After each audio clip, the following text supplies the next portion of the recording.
అందరికీ నమస్కారం. ఈరోజు భారతదేశంలో 80వ స్వాతంత్ర దినోత్సవం సందర్భంగా మీ అందరికీ స్వాతంత్ర దినోత్సవ శుభాకాంక్షలు తెలియజేస్తా ఉన్నాను.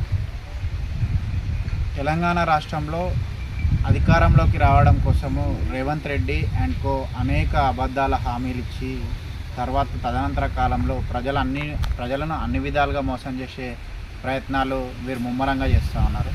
ఇందులో భాగంగా ఇటీవల కాలంలో పేదలకి వాళ్ళు 6 గ్యారంటీల్లో ముఖ్యంగా ఉన్నటువంటి హామీ అయినటువంటి ఇందిరమ్మ ఇళ్ళకు సంబంధించి ఒక పథకాన్ని తీసుకొస్తామని చెప్పారు. ఆ ఇందిరమ్మ ఇల్లు పథకము అస్తవ్యస్తంగా దాదాపు రాష్ట్రంలో నిలిచిపోవడం జరిగింది. దాని తర్వాత మేజర్గా హైదరాబాద్ పరిసర ప్రాంతాలు కోర్ అర్బన్ ఏరియాలో మేము ఇళ్ళకు సంబంధించి మేము అపార్ట్మెంట్లు కట్టి ఇస్తామని చెప్పి ఒక విధానపరమైన నిర్ణయం తీసుకున్నారు.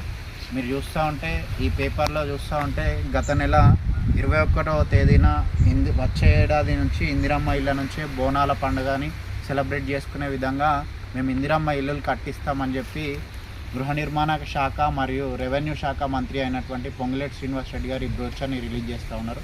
మీరు చూస్తూ ఉన్నారు. దీని తర్వాత ఏం చేసినారు అని అంటే దీంట్లో విధి విధానాలు ఏంటి అని అంటే ఎవరైతే పేద ప్రజలు ఉంటారో వాళ్ళకి అపార్ట్మెంట్ ఇల్లులు కట్టియడం కోసము అయ్యేటువంటి వ్యయము 11 లక్షలు ఉంటుందని చెప్పారు. ఈ 11 లక్షలలో 6 లక్షలు లబ్ధిదారులే ప్రభుత్వానికి చెల్లించాలి, మిగతా 5 లక్షలతోటి మేము ఇల్లులు కట్టిస్తామని చెప్పి ఆయన ప్రకటించడం జరిగింది. ఆ ప్రకటన తర్వాత కేవలం 5 రోజుల్లోనే హడావిడిగా ఒక పేపర్ స్టేట్మెంట్ ఇచ్చిర్రు. ఆ ఇల్లులు కట్టడం కోసము తెలంగాణ గృహ నిర్మాణ శాఖకు సంబంధించి పేరు మీద ఒక పేపర్ అడ్వర్టైజ్మెంట్ ఇచ్చిర్రు.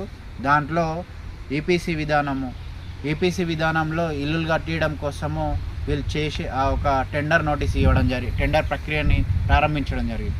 దీంట్లో మనం స్పష్టంగా నేను ఏం అలిగేషన్ చేస్తా ఉన్నా అంటే రేవంత్ రెడ్డి గారు లేకపోతే పొంగులేటి శ్రీనివాస్ రెడ్డి గారు లేకపోతే కాంగ్రెస్ ప్రభుత్వము మీరు కేవలం మీకు మాత్రమే తెలివి ఉంటుంది అనుకుంటారా, లేకపోతే ప్రజలందరూ అమాయకులు అని చెప్పేసి వాళ్ళని మభ్యపెట్టే విధంగా మీరు చూసుకుంటారా?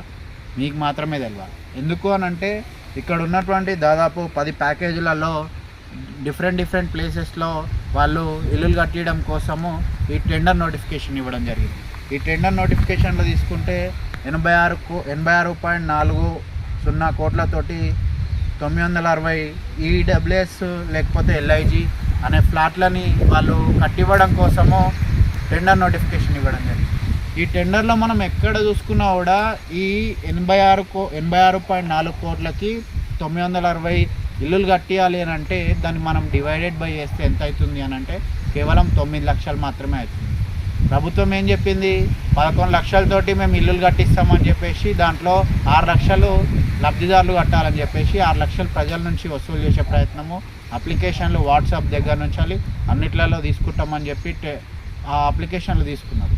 కానీ ఈ టెండర్లో తీసుకుంటే ఎవరైతే తక్కువకి కోట్ చేస్తారో వాళ్ళకి ఇస్తామని చెప్పి ఇచ్చినటువంటి టెండర్లోనే ఒక్క ఇంటి యొక్క వాల్యూ 9 లక్షలుగానే కనిపిస్తుంది.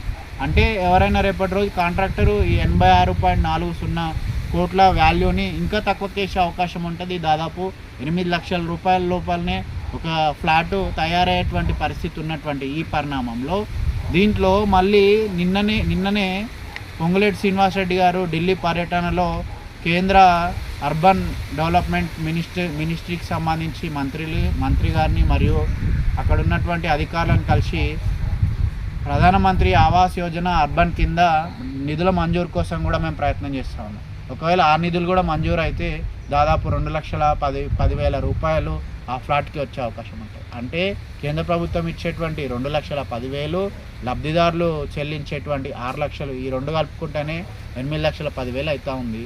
ఇంకా నువ్వు నీ రాష్ట్ర ప్రభుత్వము ఏమిస్తూ ఉంది ఈ రాష్ట్ర ప్రజలకి? వాళ్ళని ఈ విధంగా మభ్యపెట్టి మోసం చేసి 11 లక్షల రూపాయల వాల్యూ అని మీరు చెప్పి ఇంకొక విధంగా ఈ విధంగా చేస్తున్నటువంటి దుర్మార్గమైన చర్యని తెలంగాణ ప్రజల దృష్టికి తీసుకురావడం కోసం నేను ఈ వీడియో చేస్తూ ఉన్నాను. జై హింద్, జై భారత్.